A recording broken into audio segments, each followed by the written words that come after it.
Ésaïe, chapitre 47. Descends, et assieds-toi dans la poussière, vierge, fille de Babylone. Assieds-toi à terre, sans trône, fille des Chaldéens. On ne t'appellera plus délicate et voluptueuse. Prends les meules, et moud de la farine. Ôte ton voile, relève les pans de ta robe, découvre tes jambes, traverse les fleuves.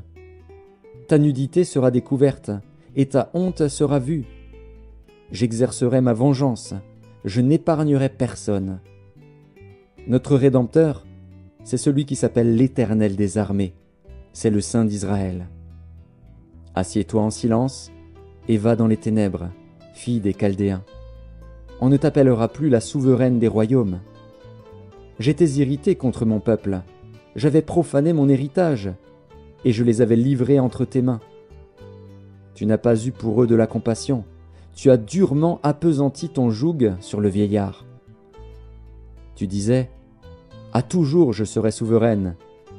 Tu n'as point mis dans ton esprit, tu n'as point songé que cela prendrait fin. Écoute maintenant ceci, voluptueuse, qui t'assied avec assurance et qui dit en ton cœur, moi et rien que moi. Je ne serai jamais veuve et je ne serai jamais privée d'enfant. Ces deux choses t'arriveront subitement, au même jour, la privation d'enfants et le veuvage. Elles fondront en plein sur toi, malgré la multitude de tes sortilèges, malgré le grand nombre de tes enchantements. Tu avais confiance dans ta méchanceté, tu disais « Personne ne me voit ». Ta sagesse et ta science t'ont séduite, et tu disais en ton cœur « Moi et rien que moi ».